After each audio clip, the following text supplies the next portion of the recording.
I'm Wendy Thomas from the 178th District, State Representative, and today I'm with a local physician, and I'm going to ask him to introduce himself, and we're going to have a quick discussion on testing. So welcome, Dr. Whitney. How are you? I'm doing terrific today, Wendy. Thanks for having me today. This is a really important topic we're talking about today. I'm Dr. Chip Whitney. I'm from Revolutionary Health Services here in Washington Crossing. Great. Dr. Whitney, do you want to give us a little of your background and tell us a little bit about you as a physician? Yeah, I'm a family physician in Washington Crossing. I've been here for about 16 years. I was at the University of Pennsylvania prior to this. And just to let everybody know, I actually have had the experience of having COVID-19 myself. Unfortunately, I was exposed to someone who had been up in New York City when we didn't know it was there, but it was there, and I got exposed, and I fortunately had a mild case of it, fever for a couple of days, body aches for a couple of days, and tested positive, and fortunately never had any shortness of breath. So, and I am happy to report, and we're talking about testing today, is that I tested positive for the virus, and now I've tested positive for the antibody, so at least for the time being, I'm immune. So so I've been talking to a lot of my patients about COVID-19 over the past 6 weeks. Well, that's great. Testing has been a big topic on this disease, both nationally and at the state level. We've had a lot of discussions about it. So I thought it might be a good idea to understand what exactly we're talking about. So why don't we start? My first question is, if you think you have the disease, can you talk to us a little about the tests to see if you actively have COVID? What are those tests, and are you having patients come in with them and ask for them? What's your experience? Yes. So to clarify for everybody, using some big words that people have been hearing about may not understand, there's the antigen test that's actually looking for the virus itself, and that's what we're going to talk about now. And then there's the antibody test, which is looking to see if you've had the virus sometime in the past. So the antigen test is done through a nasal swab. The typically have gone up pretty far into the nose, had to be done at the drive-by testing because we've not wanted to do it in the Quest LabCorp drawing sites or doctor's offices because it can spray the virus everywhere and contaminate. So that's why we've been doing it through these drive-by testing, but that's actually looking for the presence of the virus itself. That's the antigen test. And so far, as I've heard the Secretary of Health say, we're really not doing that on anybody except someone who has symptoms and thinks they might have the viruses or been exposed to somebody, I guess, with the virus. Is that how you understand it? True. So what they're asking, because there is a somewhat limited availability now, so the hospitals are asking us to only order that testing for people who are having symptoms that we suspect are COVID, having any of those ones that you've heard about: fever, body aches, loss of sense of smell or taste, diarrhea, dry cough, things like that. So if we're suspecting the disease, then we get the testing done. And how long till you get those results? That's a loaded question because it's tough. It depends on where it's being tested. There's the three labs in the area I know of they're doing it: Quest, the LabCorp, Lehigh Valley Labs. That it can range anywhere from a day or two up to about 7 days. So it's really tough from our end is to be able to get the results quick enough so we know how to respond to the person. But that's where things seem to be improving some. So it's word has it that LabCorp is able to get people back in like 1 to 3 days now, and the newer testing is going to be available and get back pretty quick turnaround on the results. Well, that would be great. So then you can begin to treat people if in fact they're infected. Exactly. So that newer testing is actually brand new. It's done. It's where you don't have to go the drive-by testing.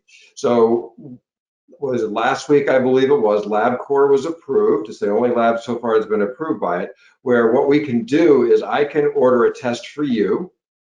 I can either mail it to your home or you can come over to my office and pick it up. We can leave it for you outside. You go home and you test yourself at home. It's only done in the very front part of the nose. If you've ever talked to anybody who had the testing done up till now, it's pretty high up there. They've got the technology where they can do it from the front part of the nose, and then the patient will mail it into the company, and they'll give us the results within, I'm hearing, 1 to 3 days. So we can get, Wow. it's a quick turnaround, and it can be done at home. But again, that's for people who have symptoms. It's not available yet. It just got FDA approved. They're apparently going to roll it out to first responders first, hospital personnel, et cetera, and then make it available. Ultimately, they were anticipating in about 2 to 3 weeks to be able to available for in larger numbers for people to do at home. But this it's coming. It's definitely coming. Good.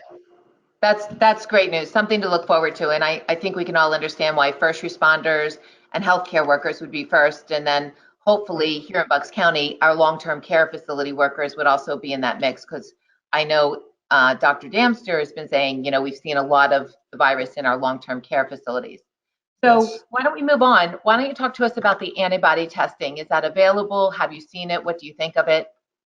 Yes. So the antibody testing, again, this is looking for the antibodies, our immune system responding to kill the virus. So that's what we're looking for. We've been doing antibody testing for influenza, and other things.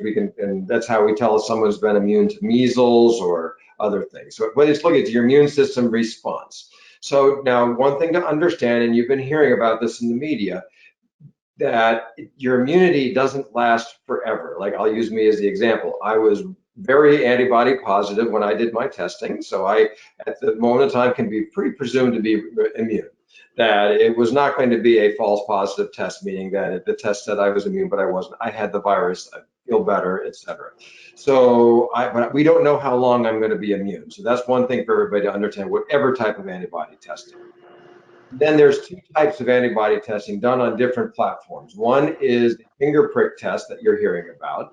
This is fabulous for community-wide testing. This is where we want to get widespread testing to say how many asymptomatic people. Where, like in New York State, for instance, they did, I believe, tested 3,000 people across 19 different counties at 40 different sites, and they found out that across the state, 14% of the state was immune, even if they didn't have any symptoms. In New York City, 21% of the people tested antibody positive. So it's really good for that. Now, the platform for that's a little bit challenged in that it's 90% accurate, which sounds like a great number. But the problem is that if you test positive and it says that you have antibodies, you want to really make sure that you have antibodies. If we start kind of coming out of our self-quarantine and start interacting with each other again, we don't want to be thinking that we're antibody positive, but we're actually not. That's called a false positive. And so we wanted to be very specific. So what I've been doing with my patients is that we've actually been bringing people in and doing blood draws on people. And that's a different type of a science behind the platform for testing. And that one, which they do at Quest and LabCorp, is both about 99 to 100% accurate. Wow.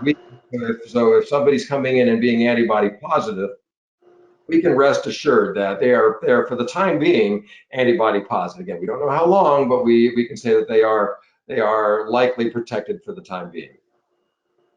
So I guess that'll be the big question. And I guess since you had it yourself, you tested for antibodies, we'll see how long you continue to have antibodies. You don't do scientific experiments with one person, but I have the ability, I have and I'm going to be testing mine to kind of see when does my immunity start to fade. I mean, you can get strep throat twice in a season. So that immunity for something like strep throat doesn't last for more than a few weeks. Whereas something like chicken pox or measles, the protection might be for a lifetime. And we just don't know, unfortunately, for COVID-19, how long. They're obviously testing it on more widespread people. Those of us who have antibody positive, they're going to track us over the course of the time and how long is our immunity going to last. And that'll be really important for knowing what to do in the fall or what to expect in the fall, because this may burn out quickly like others have done, like SARS, the SARS virus that we had a few years ago, that burned out very quickly, never had a resurgence. And there is potential, though, that this one could just be kind of decreasing through the summer months and may come up again in the fall. And so, but it's good, knowing how long people are protected is going to be very important. That's great. I really appreciate you coming on with me today and talk about testing both. Do I have the virus or did I have the virus? I think they're the two questions we can answer with the testing.